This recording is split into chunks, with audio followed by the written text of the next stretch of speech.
پھر اس کے بعد آپ دیکھیں کہ اللہ سبحانہ وتعالیٰ مومن عورتوں کی تعریف کیا کرتے ہیں کہ قانتین والقانتات، کہ وہ قانتات ہوتی ہیں. سورۃ النساء میں بھی آتا ہے والصالحات قانتات حافظات للغیب بما حفظ اللہ. نیک عورتیں وہ ہیں جو شوہروں کی فرما بردار ہوں، اطاعت گزار ہوں، اور ان کی عدم موجودگی میں اللہ کی حفاظت اور نگرانی میں ان کے حقوق کی حفاظت کرنے والی ہوں.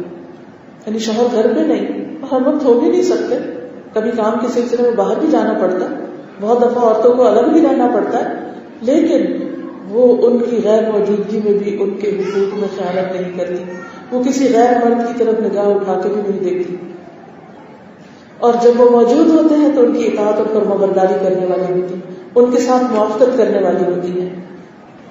اللہ سبحانہ وتعالیٰ نے مریم علیہ السلام کو بھی کانت من القانتین قرار دیا کہ وہ قانتین میں سے تھی، فرمانبرداروں میں سے تھی.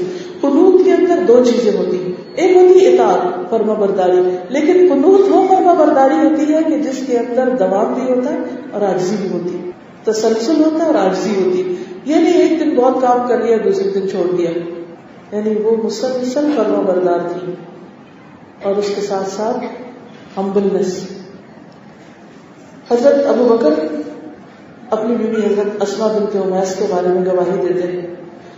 قصہ مشہور ہے کہ بنی ہاشم کے چند لوگ حضرت اسماء کے پاس گئے. ابو بکر گھر میں نہیں تھے، مرد آئے بیٹھے، تھوڑی دیر میں حضرت ابو بکر بھی آ گئے.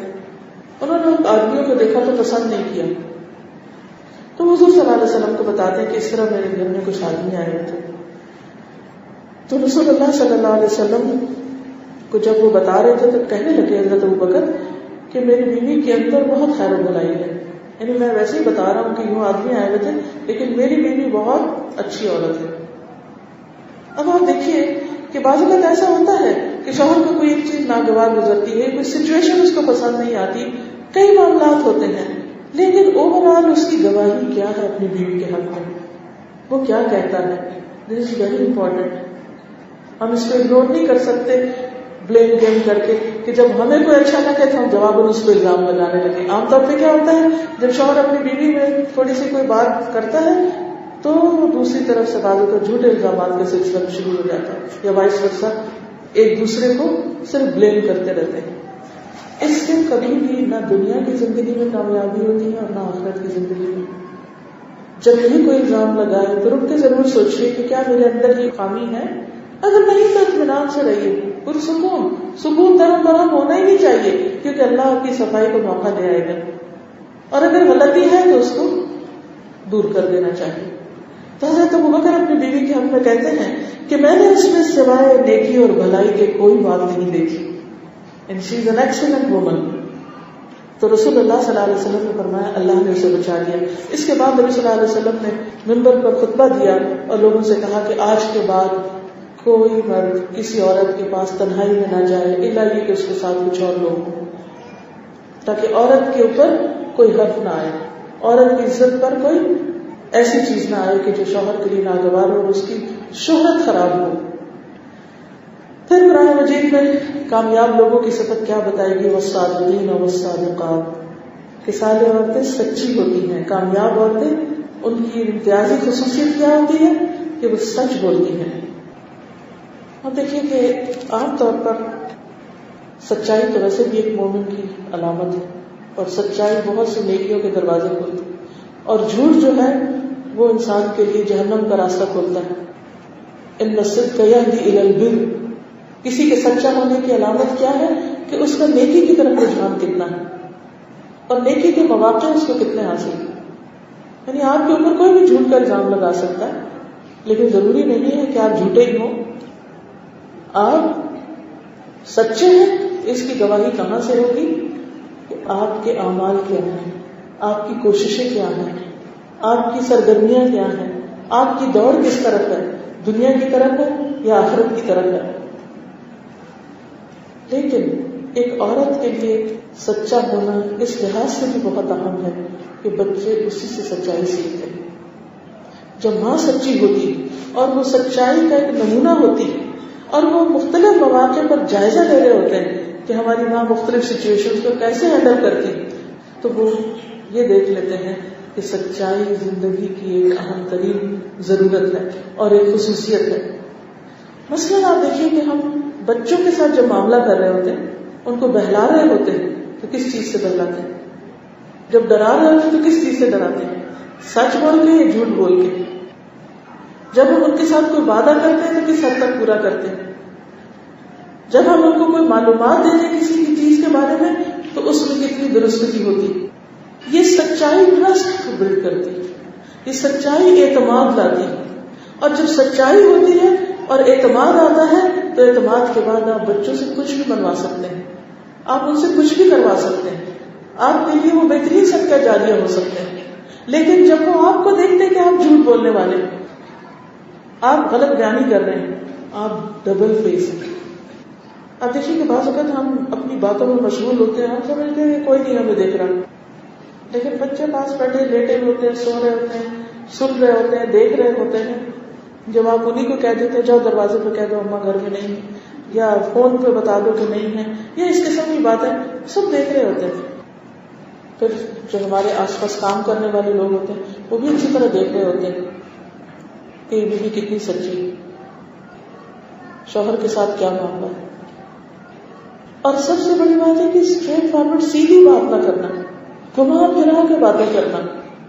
چاہیے کچھ تو بجائے اس کے کہ انسان کہ یہ چیز ہے ادھر لاؤ، لمبا سفر کرا کے وہ اس تک پہنچ جائے. یہ ساری چیزیں جو ہیں مکاریوں میں آتی ہیں، اور یہ جو مکاریاں ہیں یہ انسان کی شخصیت کو داغدار کر دیتی ہیں. چاہے بچہ ہو، چاہے کوئی میڈ ہو، چاہے کوئی اجنبی ہو، کسی کے ساتھ بھی دھوکہ، فریب، مکاری، وعدہ خلافی اور غلط بیانی نہیں ہونی چاہیے. انسان جتنا سمپل اسٹریٹ فارورڈ ہوتا ہے اتنی ہی کمپلیکیشنز کم ہوتی ہیں. اور پھر ہمیں اور بھی زیادہ اس معاملے میں فوکس ہونا چاہیے، کیونکہ ہم ہر وقت اپنے بچوں اور آس پاس کے لوگوں کے لیے عملی مثال ہیں. جو ہم کریں گے وہی وہ دیکھیں گے. اور اس طرح نسلوں کا بگاڑ یا نسلوں کی خیر و بھلائی خاتون کے ہاتھ میں ہوتی. کامیاب عورت وہ ہے کہ جس کی گود سے سچے مخلص مومن پیدا ہو، اور یہ اسی وقت ہو سکتا ہے جب اس کی زبان سچی اور اس کا ایک ہی چہرہ ہے. کیونکہ جھوٹ جو ہے منافقت ہے، یہ دو رخا پن ہے، اس سے بچنا ضروری ہے. مثلاً اگر آپ نے کوئی چیز چھپائی ہے اور بچہ آپ سے پوچھ رہا ہے تو آپ اسے کہیں جی ہاں بالکل چھپائی ہے اور آپ کو نہیں ملے گی کیونکہ آپ نے یہ اور یہ غلط کام کیا. بجائے اس کے کہ ہم بچوں سے ڈرنے لگے اور کہیں کہ نہیں ہمیں نہیں پتا کہ کہاں ہے. اور اس سے کیا ہوتا ہے، ایک جھوٹ کے اوپر اور جھوٹ اور جھوٹ اور جھوٹ، اور بالآخر وہ بچہ حقیقت پا لیتا اور اس کو پتا چل جاتا کہ ماں نے بہت بڑا جھوٹ بولا. ایک نہیں کئی بولے، نتیجہ کیا ہوگا؟ ساری زندگی کے لیے بچہ آپ کو ٹرسٹ نہیں کرے گا، اور آپ نے بہت بڑا چانس کھو دیا اچھی باتیں بنوانے کا، اچھے اخلاق اس کے اندر پیدا کرنے کا، کیونکہ اسے آپ کی زبان پر اعتبار نہیں رہا. اس زبان کا اعتبار بے حد ضروری چیز ہے، اور یہ آپ کو کر کے دکھانا ہوگا اور اس کے اوپر خود عمل کرنا ہوگا. پھر اس کے بعد آپ دیکھیے والصابرین والصابرات، ہم عورتوں میں سب سے زیادہ جس چیز کی کمی ہوتی ہے وہ صبر. چھوٹی سی بات ہم برداشت نہیں کر سکتے. حدیث میں آتا ہے وَاعْلَمْ أَنَّ النَّصْرَ مَعَ الصَّبْرِ، جان لو کہ کامیابی صبر کے ساتھ ہے. کوئی عورت کامیاب عورت نہیں اگر اس کے اندر صبر نہیں.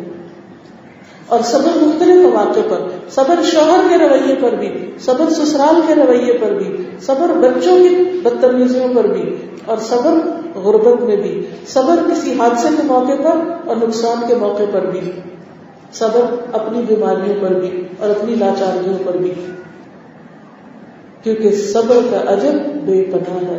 انما یوفی الصابرون اجرهم بغیر حساب، صبر کرنے والوں کو ان کا اجر بے حساب دیا جائے گا، یعنی جس کو گنا ہی نہ جا سکے. اب آپ دیکھیے کہ دنیا میں جتنی بھی چیزیں ہوتی ہیں ان کو آپ آخر کار گن لیتے ہیں، لیکن صبر کا اجر جو ہے وہ 10 گنا یا 700 گنا یا 7 لاکھ گنا نہیں، ان لمیٹڈ. کیونکہ وہ سب سے مشکل کام ہے.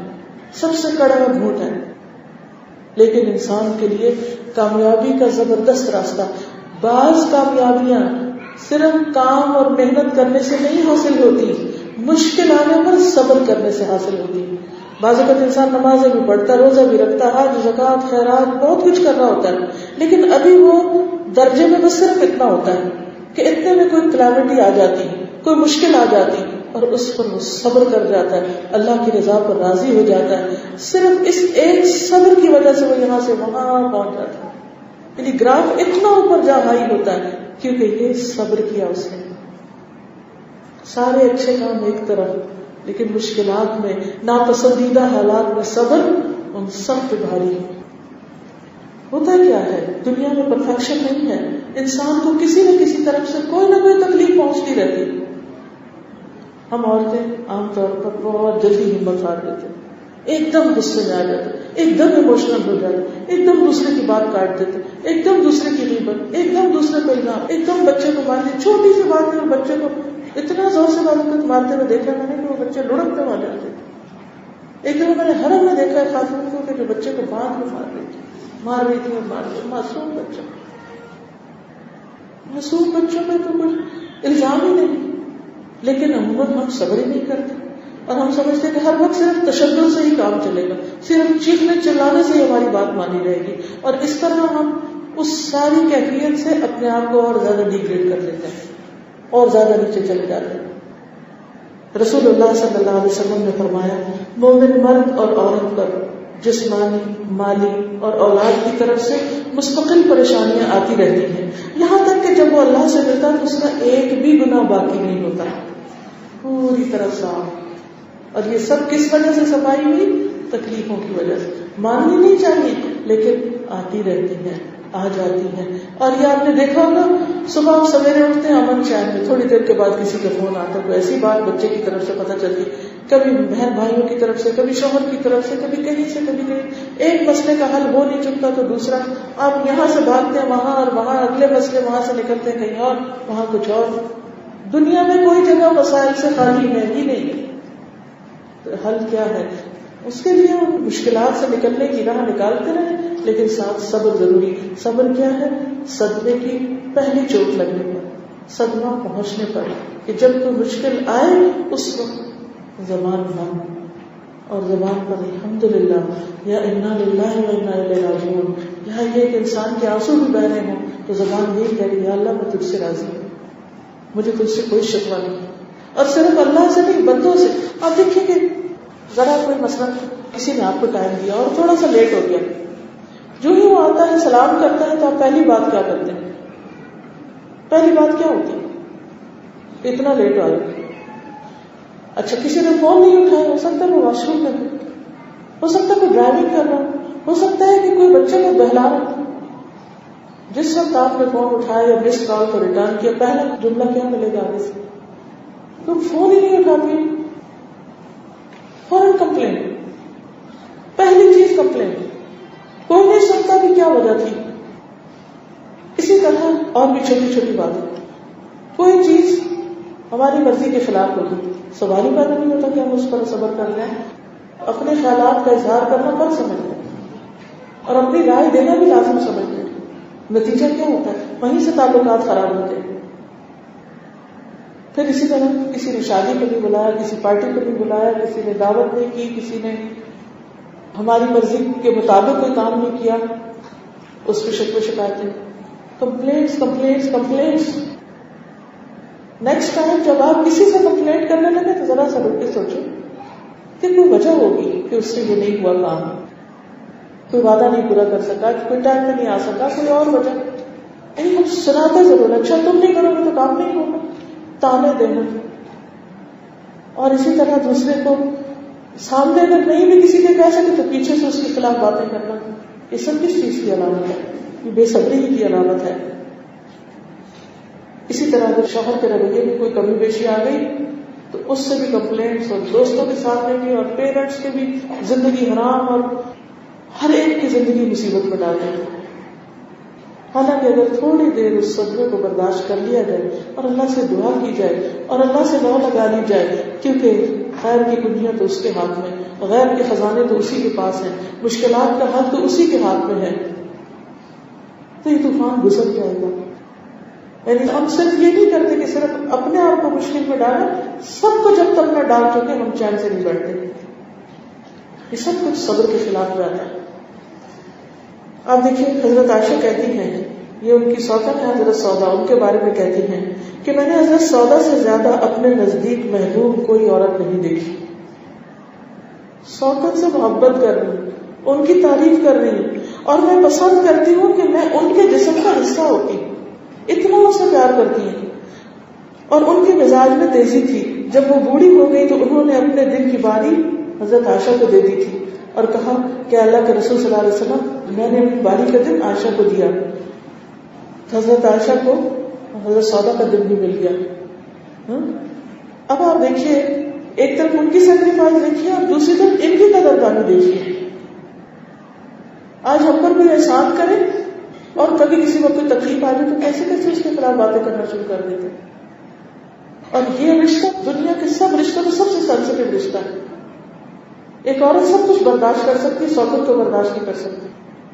لیکن کسی عورت کی عظمت آپ دیکھیے کہ وہ سوکر کے لیے اپنا دل چھوڑ رہی ہے، اور دوسری طرف دیکھیے کہ وہ اسے اتنی محبت کر رہی ہے کہ وہ کہتی ہے کہ کاش میں ان کے جسم کا حصہ ہوتی، اور ان کی ایسی تعریف کر رہی ہے. کیا آج ہمارے درمیان ایسی باہم محبت ہے؟ دو بہنوں کے بیچ میں بھی کہیں ملتی. پھر آپ دیکھیے کہ گھر کے کاموں پر جو مشکلات ہوتی ہیں ان پہ عام طور پہ ہم دل چھوٹا کر بیٹھتے ہیں. حضرت فاطمہ کے بارے میں آتا ہے کہ حضرت علی کہتے ہیں کہ فاطمہ کو چکی پیسنے سے بہت تکلیف ہوتی تھی. انہیں معلوم ہے کہ حضور کے پاس کچھ کہہ دیا ہے، تو وہ بھی خادم کی درخواست لے کر حاضر ہوئی، لیکن آپ موجود نہیں تھے. انہوں نے حضرت عائشہ سے ذکر کیا. نبی صلی اللہ علیہ وسلم تشریف لائے تو حضرت عائشہ نے ان سے ذکر کیا. تو پھر حضور صلی اللہ علیہ وسلم حضرت فاطمہ کے گھر آئے. کہتے ہیں جب ہم لیٹ چکے تھے بستروں پر، ہم اٹھنے لگے تو آپ نے فرمایا اپنی جگہ پر لیٹے رہو. تو ہم نے آپ کے قدموں کی ٹھنڈک اپنے سینے میں محسوس کی، یعنی آپ نے ٹانگیں لمبی کری. فرمایا کہ اپنی جگہوں پر رہو، جو کچھ تم لوگوں نے مانگا ہے میں تمہیں اس سے بہتر بات نہ بتاؤں. جب تم دونوں اپنے بستر پر لیٹ جاؤ تو 33 مرتبہ سبحان اللہ، 33 مرتبہ الحمدللہ، 34 مرتبہ اللہ اکبر پڑھو. یہ عمل بہتر ہے اس سے جو تم نے مانگا ہے، یعنی تمہاری ساری تھکاوٹیں دور ہو جائیں گی. بعض اوقات شوہر کے حالات ایسے نہیں ہوتے، ماں باپ اتنا نہیں کر سکتے کہ وہ ہمیں سرمچ میں ساتھ دیں یا ہمارے گھر کے کاموں میں کوئی ہاتھ بٹانے والا ہو. مثلا پیرنٹس کے گھر میں کوئی لڑکی بہت اچھے حال کری ہے، سسرال میں اس کو تھوڑا کام کرنا پڑ گیا تو آپ دیکھیے کہ وہ اپنے آپ کو دنیا کی سب سے مظلوم عورت سمجھے گی. اور بعض اوقات پیرنٹس کی بھی انٹرفیئرنس سے گھر ٹوٹ جاتے کہ دیکھو تمہارے سسرال میں تمہیں اپنا نوکر بنا دیا. کیا حضرت فاطمہ سے بڑھ کر کسی کی عزت ہوگی جن کو جنتی عورت ہونے کا بشارت ملی؟ وہ اپنے گھر کے کام خود کر رہی ہیں. اللہ کے رسول صلی اللہ علیہ وسلم دنیا کے تمام انسانوں میں سب سے اعلیٰ ترین انسان ہے. ان کی بیٹی، ایک عام سردار کی بیٹی کے لیے آپ کہتے ہیں کہ جو سردار کی بیٹی فلاں بڑے آدمی کی بیٹی یہ سب کام کر رہی ہے، دیکھیے وہ تو سب سرداروں کے بڑے سردار ہیں. اور ان کی بیٹی جو جنت کی عورتوں کی سردار ہے، جنت کی عورتوں کی سردار، وہ اپنے گھر کا کام کر رہی، چکی پیس رہی ہے، اور اتنی تکلیف میں ہے کہ وہ خادم مانگتی ہے تو آپ ان کو اذکار بتا دیتے ہیں یہ لوگ. اور بیٹی آگے سے کوئی ناراض نہیں ہوتی، غصہ نہیں کرتی کہ آپ کیسی محبت کرتے ہیں مجھ سے، کیونکہ نبی صلی اللہ علیہ وسلم کی محبت حضرت فاطمہ سے جانی پہچانی تھی. اچھا، ہم محبت کا اظہار بچوں سے کس طرح کرتے ہیں؟ ان کو سوال کر کے، ان کو کوئی کام نہ کرنے دے کر، نہ کوئی کام سکھا کر. یہ ہماری محبت ہوتی ہے. جبکہ حضرت فاطمہ سے محبت کیا سکھا رہی ہے؟ صبر کرو بیٹی، اپنا تھکاوٹ اس طرح دور کر لو. یہ ہے کامیاب عورت کا فارمولہ، کامیاب عورت کو ملنے والا ذکر کا تحفہ اللہ کے رسول صلی اللہ علیہ وسلم کی طرف سے. اسی طرح غم کے موقع پر صبر. ام سلیم کا واقعہ آپ سب نے سن رکھا ہوگا، جن کے شوہر سفر پر تھے اور پیچھے سے بیٹا فوت ہو گیا. شوہر واپس آئے تو چیخیں نہیں مارنی شروع کر دی اس کو دیکھ کر. ان کو کھلایا پلایا، خود اچھے کپڑے پہنے، ان کے ساتھ آرام کیا، سب کچھ کیا، اور اس کے بعد آرام سے بتایا کہ دیکھو تمہارا بیٹا اللہ کو پیارا ہو گیا، اللہ کی امانت کو اس نے لے لیا. حیران ہو گئی، یعنی ایسا لگتا ہے جیسے کوئی افسانوی دنیا کی بات پڑھ رہے ہیں.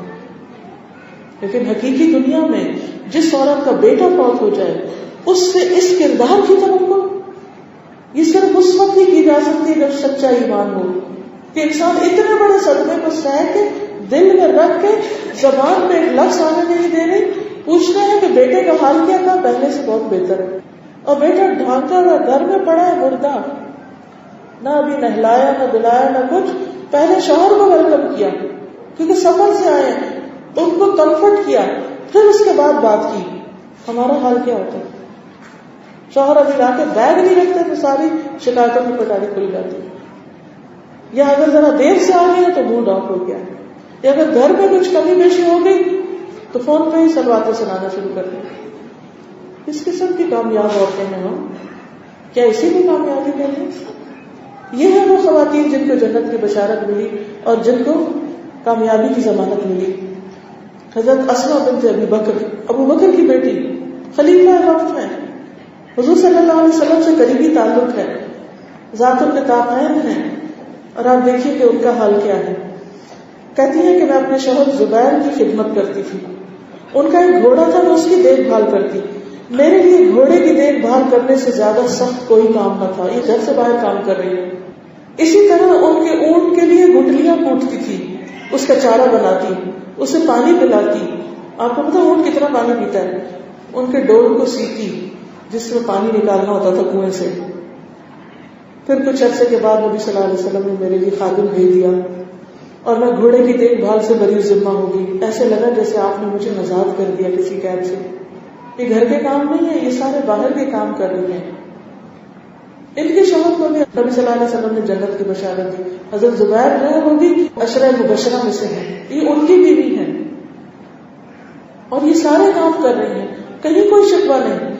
اسی طرح یہ وہی اسماء ہے نا کہ جب حضور صلی اللہ علیہ وسلم نے جو زبیر کو زمین دی تھی تو اس میں سے کھجوروں کی گٹلیاں اپنے سر پہ لاد کے لے کے آتی، اور وہ کہتی ہے کہ وہ میرے گھر سے 9 میل دور جگہ تھی، 9 میل پیدل چل کے سر کے اوپر کھجوروں کی گٹلیوں کی پٹاری رکھ کے گھر پہ آیا کرتی تھی۔ کتنی مشقت کی زندگی تھی۔ گھوڑے کی دیکھ بھال کر رہی ہیں، اونٹ کو کھلا پلا رہی ہیں۔ اب کوئی عورت نہیں، یہ تو سب مردوں کے کام ہے، اسلام تو نہیں کہتا کہ تم یہ سب کرو، ہم تو نہیں کریں گے، ہم تو گھر کی رانی ہیں، ہم تو بیٹھے ہیں۔ یہ ٹھیک ہے، آپ کے پاس چوائس ہے، نہ کریں، فرض نہیں ہے، لیکن احسان کا درجہ آپ دیکھیے، کتنی مشقت، لبوں پہ کوئی شکوہ نہیں۔ یہ ہے کامیاب خواتین۔ بعض اوقات ہمیں مجبوری میں جاب کرنی پڑ جاتی ہے، کام کرنا پڑتا ہے، ہم کہتے ہیں ہم بھی 9 to 5 کام کر کے آتے ہیں، شوہر گھر میں آ کے اخبار لے بیٹھتے ہیں اور ہمیں کھانا پکانا پڑتا ہے، اور پھر وہ جو گھر میں ایک فساد اور شور مچتا ہے اور جو ایک دوسرے کے ساتھ لام تان ہوتی ہے، کیا یہی کامیاب عورتیں کہ جنہوں نے گھروں کو جہنم بنا رکھا ہے؟ یہ کامیابی نہیں ہے۔ ٹھیک ہے، اللہ نے آپ کو چوائس دی، کام کریں یا نہ کریں، آپ اپنی خوشی سے کر رہے ہیں، جب کر رہے ہیں تو پھر تکلیفوں کو بھی خوشی سے برداشت کیجیے، پھر شوہر کے حق میں کمی نہ کیجیے، پھر اس کی خدمت میں کمی نہ کیجیے، کیونکہ یہ ہمارا فرض ہے، یہ ہم پر لازم ہے، کام باقی کرنا لازم نہیں، لیکن اگر ہم کرتے ہیں تو اس میں اجر ہے۔ حضرت خدیجہ پر کیا لازم تھا کہ وہ نبی صلی اللہ علیہ وسلم کی مدد اپنے مال سے کرتی، وہ بزنس وومن تھی، ان کا بہت بڑا کاروبار تھا، نبی صلی اللہ علیہ وسلم انہی کے بزنس کو پروموٹ کرنے کے لیے گئے تھے مختلف اسفار پر، جہاں سے آپ کا اخلاق سامنے آیا تھا، لیکن وہی مال، وہی حضرت خدیجہ کا مال، نبی صلی اللہ علیہ وسلم جب نبی بنے ہیں تو اسلام کی ترقی میں، اسلام کی اشاعت میں لگا۔ یہ وہی خاتون ہیں کہ جن کے غلے کے اونٹ جب لد کے آتے تھے تو ایک منظر ہوتا تھا دیکھنے والا، سب سے بڑا ان کا بزنس مکہ کا، لیکن اپنے شوہر کے ساتھ 3 سال تک شیب ابی طالب میں رہی ہیں، 3 سال، اور وہاں پتے کھائے، اور کھانے کے نام کی کوئی چیز نہیں ہوتی تھی، مردار جانوروں کے چمڑوں تک کھانا پڑا وہاں پر۔ یہ وہاں اتنی بیمار پڑ گئی کیونکہ اب عمر رسیدہ تھی کہ جب وہاں سے سب لوگ واپس آتے ہیں تو یہ فوراً پھر انتقال کر جاتے ہیں۔ اپنے دین، اپنے مشن، اپنے کام کے لیے اتنی بڑی قربانی کرنے والی، وہ یہ کہے کہ مکہ میں رہ لیتے بھی ٹھیک ہے، آپ کا مشن ہے، آپ کا کام ہے، آپ کا دین ہے، آپ جائیے وہاں رہیے، ہم اپنا بزنس کریں گے، ہم ادھر آرام سے رہیں گے اور آپ کو بھی کچھ پیسے بھیج دیا کریں گے۔ ساتھ دیکھیے کس قدر وفاداری ہے۔ آج کی عورت میں یہ وفاداری کیوں نہیں رہی؟ ہم کیوں اتنے خود غرض ہو گئے؟ لیکن یہ سب وہی کر سکتا ہے جس کو یہ یقین ہو کہ ان سب چیزوں کا بدلہ جنت ہے اور جنت کے اعلیٰ ترین مقامات ہیں. پھر اسی طرح بیماریوں پر صبر. وہ ایک سیاہ خاتون ہے جس کو مرگی کا دورہ پڑتا ہے اور وہ بے ہوش ہو جاتی ہے اور اس کے کپڑے بھی کھل جاتے ہیں. نبی صلی اللہ علیہ وسلم سے کہتی ہے کہ مجھے ایسی تکلیف ہے, آپ میرے لیے دعا کیجیے. آپ نے فرمایا میں دعا کر دوں گا تم ٹھیک ہو جاؤ گے, لیکن اگر اس بیماری پر صبر کر لو تو تمہارے لیے اجر ہے. تو انہوں نے کہا کہ آپ دعا کیجیے کہ میں دورے کی حالت میں ننگی نہ ہوں. تو آپ نے ان کے لیے دعا کی اور اس کے بعد ان کا سطر نہ کھلا. تو عطا بن ابی رباح کہتے ہیں کہ مجھ سے ابن عباس نے کہا کیا میں تمہیں ایک جنتی عورت دکھاؤں جو جنت میں جانے والی ہے؟ یہ ہے وہ عورت, یہ سیاہ فام عورت جس کو ایسی بیماری ہے کہ جس کے لیے دعا کرا کے وہ ٹھیک ہو سکتی تھی, لیکن اس نے صبر کرنا پسند کیا کیونکہ اللہ کے رسول صلی اللہ علیہ وسلم کو پتا تھا بعد میں خواتین ایسی آئیں گی یا لوگ ایسے آئیں گے کہ جن کو ایسی تکلیفیں ہوں گی جن پر انہیں صبر کرنا ہوگا. تو وہ عورت ان سب کے لیے بھی ایک مثال بن گئی. اس کا یہ مطلب نہیں کہ علاج نہیں کرنا چاہیے, دعا نہیں کرنی چاہیے. بعض اوقات علاج اور دعا کے باوجود انسان کی تکلیف نہیں جاتی اور وہ تکلیف اس کی موت کا ذریعہ بن جاتی. دنیاوی اعتبار سے ایسا انسان کیا ہے, ناکام, لیکن آخرت کے اعتبار سے یہ شخص کامیاب, جنتی. کس وجہ سے؟ صبر کی وجہ سے. تو بعض بیماریاں ایسی ہوتی ہیں کہ جن پر صبر بھی کرنا پڑتا ہے. رسول اللہ صلی اللہ علیہ وسلم نے فرمایا بے شک فساق جہنمی ہے. عرض کیا کہ اللہ کے رسول صلی اللہ علیہ وسلم یہ فساق کون ہے؟ آپ نے فرمایا عورتیں. ایک آدمی نے کہا اللہ کے رسول صلی اللہ علیہ وسلم کیا وہ ہماری مائیں, بہنیں اور بیویاں نہیں؟ وہ کیسے فساق؟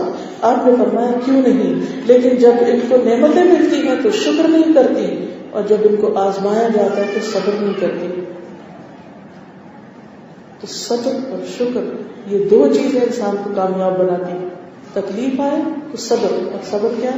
منہ سے ایسی بات نہیں نکالنا کہ جو اللہ کو ناپسند ہو اور انسانوں کا دل دکھانے والی ہو. اور نعمت ملنے پر شکر کیا؟ کہ چھوٹی سی نعمت ہو یا بڑی نعمت ہو اس پر اللہ میں راضی, اللہ تعالیٰ شکر تو نے مجھے دی. بچوں کو دیکھ کر خوش ہوں, شوہر جو کچھ دے رہا ہے اس پر خوش ہوں. جب تک سوچ مثبت نہیں ہوتی انسان شکر گزار نہیں ہو سکتا. لیکن ہم زیادہ وقت صرف کوڑنے میں گزار دیتے ہیں. پھر اسی طرح خاشعات, خشوع کرنے والی, اللہ کی اطاعت کرنے والی. نبی صلی اللہ علیہ وسلم کے ازواج مطہرات میں حضرت زینب جو تھی وہ بہت زیادہ اللہ سے ڈرنے والی. حضرت عائشہ ان کی گواہی دے رہی ہے. سب سے زیادہ سچ بولنے والی, سب سے زیادہ صلح رحمی کرنے والی, بہت زیادہ صدقہ خیرات کرنے والی, اور زینب سے بڑھ کر کوئی تواضع کرنے والی اور اپنے اعمال کو کم سمجھنے والی عورت نہ تھی. یعنی یہ سب کچھ کر کے بھی وہ کہتی تھی میں تو کچھ خاص نہیں کرتی, میرا کیا عمل. تو یہ بھی صبر اور شکر کی علامت ہے. پھر اسی طرح متصدقات, صدقہ کرنے والی عورتیں. نبی صلی اللہ علیہ وسلم نے فرمایا کہ اے عورتوں تم صدقہ کیا کرو, تصدقنا, کیونکہ میں نے تمہاری اکثریت کو جہنم میں دیکھا. تو اس کی وجہ بھی آپ نے ہی بتائی کہ شوہر کی ناشکری کرنے والی ہوتی ہے. وہ ساری زندگی احسان کرتا ہے, کبھی کوئی غلطی ہو جاتی ہے تو کیا ہوتی ہے ہم نے اس سے کوئی خوشی نہیں پائی, اور زبان سے بہت زیادہ لان تان کرنے والی ہوتی. یہ دو چیزیں جو ہیں یہ عورتوں کو جہنم میں لے جانے والی ہیں. پھر اس کا حل کیا ہے؟ کثرت سے صدقہ کرنا. اب یہ جو کثرت سے صدقہ کرنا ہے یہ کیسے ہو؟ حضرت عائشہ اور حضرت اسما دونوں کا انداز مختلف تھا. عبداللہ بن زبیر جو بھانجے ہیں حضرت عائشہ کے, وہ کہتے ہیں میں نے ان دو عورتوں سے زیادہ صدقہ کرنے والا کوئی نہیں دیکھا, لیکن دونوں مختلف طرح صدقہ کرتی تھی. حضرت عائشہ ذرا ذرا جمع کرتی تھی, جب کچھ جمع ہو جاتا ہے, اماؤنٹ بن جاتی تو تقسیم کر دیا کرتی. اور اسما کا طریقہ یہ تھا کہ وہ کل کے لیے کچھ جمع نہیں کرتی تھی, جو آتا تھا وہ دے دیتی تھی. دونوں ہی صدقہ کرتی, لیکن دونوں کا انداز فرق ہے. تو ہم خواتین کو ہر روز کچھ نہ کچھ صدقہ کرنا چاہیے, ضرور کچھ نہ کچھ روز دینا چاہیے. اور کوئی نہیں ملتا تو پرندوں کو ہی کھلائیں, کسی کو اور کچھ نہیں تو اپنے ہاتھ سے جو کچھ آپ گھر والوں کے لیے پکاتے ہیں اس کو بھی یہی سمجھیں. اپنے ہاتھ سے بچوں کو دینا, کھلانا پلانا, شوہر کو دینا, مہمانوں کو کھلانا, اور خوشی سے یہ کام کرنا. یہ نہیں کہ کوئی آ جائے تو موڈ آف کر بیٹھنا, یا کوئی مانگ بیٹھے تو دیتے وقت پریشان ہو جانا. یا شوہر اگر اپنی ماں کو کچھ بھیج رہا ہے یا بہن بھائیوں کو تو اس پہ ناراض ہو جانا، اس کو بھی آپ سمجھیں ٹھیک ہے میرے بچوں اور میرا حق تھا، اگر میرے شوہر نے کچھ اپنے رشتے داروں کو دے دیا تو گویا ہماری طرف سے بھی صدقہ ہو گیا. پھر اسی طرح صائمات. حضرت حفصہ رضی اللہ تعالیٰ عنہ کو جب حضور صلی اللہ علیہ وسلم نے طلاق دی تو جبریل نے آ کر کہا کہ آپ ان سے رجوع کر لیں کیونکہ جنت میں بھی آپ کی بیوی ہوگی، اس لیے کہ وہ بہت زیادہ روزے رکھنے والی ہیں، یعنی نفلی روزے بہت کثرت سے رکھتی ہیں اور بہت زیادہ قیام کرنے والی ہیں، یعنی صوامہ اور قوامہ ہیں. اب آپ دیکھیے کہ ایک بیوی جو ہے حضرت زینب، آپ نے فرمایا تھا نا مجھ سے سب سے پہلے وہ آ کے ملے گی جس کے ہاتھ لمبے، تو سب لوگ ہاتھ ناپنے لگے کہ کس کے ہاتھ لمبے. تو سب سے پہلے جن کا انتقال ہوا بہت زیادہ صدقہ کرنے والی تھی. ہاتھ لمبوں سے مراد یہ دینے والی، ایک ہاتھ ہوتا ہے نا یوں اور ایک ہوتا ہے یوں، تو دینے والی تھی. اور یہاں یہ ان بیوی کی خصوصیت کیا ہے کہ بہت زیادہ روزہ اور قیام کرنے والی. دیکھیے کہ ہماری زندگی کے مختلف فیزز ہوتے ہیں. کہ خاتون کی زندگی کا پہلا ایسا کیا پریپریٹری، بچیوں کو تیار کرنا اپنے اگلے روز کے لیے، اچھی بیوی بننے کے لیے، اچھی ماں بننے کے لیے، اچھی بہو بننے کے لیے، اچھی ساس پھر بننے کے لیے. اور دوسرا کیا ہے جب وہ عملی زندگی میں داخل ہو جائے اور ان رولز کو ادا کرنے لگے. پھر ایک وقت ایسا آتا ہے کہ یہ سارے بہت کام کر کے زندگی کا ایک سکون کا وقت آتا ہے، اس وقت کو اپنے عبادت کے لیے خاص کریں. اب ایک عرصے تک بچے پیدا ہوتے ہیں، پیریڈز آ رہے ہیں، بہت سی اور چیزوں میں مشغولیت ہے، بہت تھکا دینے والے کام ہیں، کوئی بچہ بیمار ہے، کہیں کچھ ہو رہا ہے، کہیں کچھ. لیکن ایک وقت آتا ہے بچے بڑے ہو جاتے ہیں، انڈیپینڈنٹ ہو جاتے ہیں، آپ کے فرائض میں کمی آ جاتی ہے. اب زندگی کا یہ دور آپ ایک اچھی نانی ہے، ایک اچھی دادی ہے، جو کبھی کوتاہی اپنے بچوں کی تربیت میں رہیں گے اب وہ پوری کر لیں، ان بچوں کو اچھا کچھ سکھا کر. اور پھر مزید کیا کہ زیادہ سے زیادہ مال جمع کرنے کی بجائے صدقہ خیرات کی کثرت زندگی کے ہر دور میں ہونی چاہیے، لیکن خصوصاً بڑھاپے کے قریب. پھر کثرت کے ساتھ روزے. اب آپ کہیں گے بیمار ہو گئے تو اب تو نہیں رکھ سکتے. آپ دیکھیں کہ بعض بیماریوں میں روزہ الٹا ہیلپ کرتا ہے. اسی طرح کہ رات نیند نہیں پوری ہے تو صبح کیسے اٹھے؟ نہیں، انشاءاللہ تعالیٰ آپ صبح اٹھنے لگیں گے تو رات کے اول حصے میں نیند آنے بھی لگے گی. کوشش تو کر کے دیکھیں. ہم نے صرف ایک ایکسکیوز کیوں ڈھونڈ لیا؟ اس کا یہ مطلب نہیں صرف بڑھاپے میں، اس کا مطلب یہ ہے کہ جب جب موقع ہو، لیکن جو ہی ذرا سی بنیادی ذمہ داریوں سے فارغ ہو تو اپنے رب کی طرف لو لگائیں. اللہ سبحانہ وتعالیٰ نے نبی صلی اللہ علیہ وسلم کو کیا فرمایا؟ فَإِذَا فَرَغْتَ فَانْصَبْ وَإِلَىٰ رَبِّكَ فَارْغَب. جب آپ فارغ ہو جائیں تو اپنے آپ کو عبادت میں تھکائیں اور اپنے رب کی طرف رغبت کریں. تو رب کی طرف رغبت جو ہے وہ بہت ضروری ہے. پھر صائمات کے بعد حافظات. کامیاب عورتیں کون ہیں؟ کہ جو اللہ کے حقوق کی حفاظت کرنے والی ہیں، جو اپنے شوہر کے حقوق کی عزت و عصمت کی، اس کے رازوں کی حفاظت کرنے والی ہیں. کیونکہ شوہر اور بیوی ایک دوسرے کا لباس ہوتے ہیں. بہت سی خواتین کو یہ دیکھا ہے کہ وہ چھوٹی چھوٹی باتوں پہ ناراض ہو کر، چھوٹی چھوٹی باتوں پر پریشان ہو کر شوہر کی غلطیوں خامیوں کو بڑھا چڑھا کے دوسروں کے سامنے پیش کرے گی اور اپنے ہی گھر کا پردہ چاک کر دے گی. اس میں کوئی عزت نہیں، اس میں کوئی کامیابی نہیں. کوئی بھی شخص پرفیکٹ نہیں، نہ شوہر نہ بیوی. اگر کسی میں کوئی خامی ہے آپ اس کا عیب چھپائیں گے، اللہ آپ کا عیب چھپائے گا. لیکن اگر آپ نے اس کو ننگا کرنا شروع کر دیا تو جوابی کارروائی ہوگی تو کسی کے ہاتھ میں کچھ نہیں آئے گا اور عزت نہیں جائے گی. نبی صلی اللہ علیہ وسلم نے فرمایا بہترین بیوی وہ ہے جس کی طرف تم دیکھو تو تمہیں خوش کر دے، جب تم کسی بات کا حکم دو تو بجا لائے، اور تمہاری عدم موجودگی میں اپنی ذات اور تمہارے مال کی حفاظت کرے. یعنی حافظات دو چیزوں میں، اپنی جان، عزت، آبرو، جسم، اس کی حفاظت اور دوسرے شوہر کے مال کی حفاظت. یہ نہ سوچے کہ میں کون سا کماتی ہوں، مجھے تو مل جاتا ہے، میں جیسے چاہوں خرچ کروں، اور اس کو ضائع نہ کرے. اور آخری صفت جو بتائے گی وَالذَّاكِرِينَ اللَّهَ كَثِيرًا وَالذَّاكِرَاتِ، کثرت سے اللہ کا ذکر کرنے والے مرد بھی اور عورتیں بھی. لہٰذا ہم سب کے لیے ضروری ہے کہ ہم کیا کریں؟ کثرت سے اللہ کا ذکر کریں، اللہ کو یاد کریں. اور ذکر کی کثرت میں کیا ہے؟ ایک وقت تسبیح کے لیے مقرر کر لیں، جیسے صبح اور شام. بیچ میں استغفار کریں، بیچ میں الحمدللہ، اللہ اکبر، لا الہ الا اللہ، آیت کریمہ، لا حول ولا قوت الا باللہ، لا الہ الا انت سبحانک انی کنت من الظالمین. اور اس کا بہترین طریقہ کیا ہے؟ یا آپ اپنی کسی ڈائری میں لکھ لیں. یہ اسٹکی نوٹس ہوتے ہیں نا، اس کے اوپر چھوٹے چھوٹے آپ اپنے ہاتھ سے لکھ کر کہیں سبحان اللہ لکھ کر چپکا دیں، کہیں الحمدللہ، کہیں اللہ اکبر، کہیں لا الہ الا اللہ، کہیں آیت کریمہ، کہیں کچھ. آپ ایک جگہ جائیں تو آپ کو وہ نظر آ جائے تو تھوڑی دیر وہ پڑھنے لگے، دوسری جگہ جائیں تو کچھ اور نظر آ جائے تو وہ پڑھنے لگے. اس سے کیا ہوگا کہ انشاءاللہ آپ ذاکرات میں شامل ہو جائیں گی، کثرت سے اللہ کا ذکر کرنے والوں میں.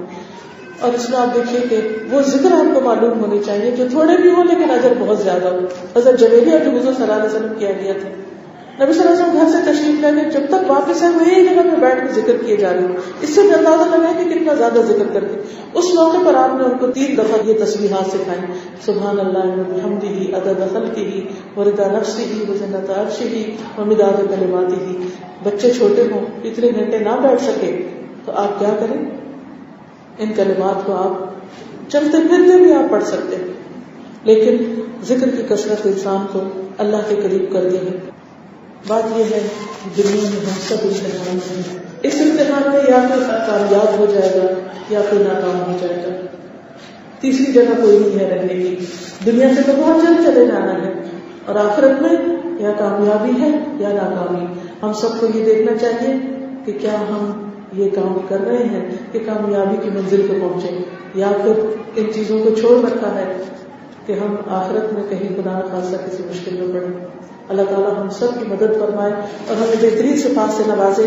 اور آپ سب کے لیے یہ ہوم ورک کہہ لیجیے، ٹارگٹ کہہ لیجیے، ٹاسک کہہ لیجیے، ٹپ کہہ لیجیے، کچھ بھی کہیے، لیکن آپ اپنے رولز کو لکھ کے یہ دیکھیے کہ آپ ان سب رشتوں کے لیے کیا کرنے والی. کیونکہ عورت سے گھر بنتے ہیں، عورت ہی رشتوں کو نبھاتی ہے، عورت ہی صلہ رحمی میں شوہر کی بھی مددگار ہوتی ہے. اس لیے صلہ رحمی ہو نہیں سکتی جب تک آپ کو یہ معلوم نہ ہو کہ ان حیثیتوں میں آپ کا کردار کیا ہے، آپ کو کہاں کیا کرنا ہے. بیٹی کی حیثیت سے، بہن کی حیثیت سے، بیوی کی حیثیت سے، ماں کی حیثیت سے، اور پھر ماں سے اوپر جو رول ہے ساس، نانی اور دادی، اور پھر سائڈ کے جو رول ہیں بحیثیت ایک مسلمان عورت کی.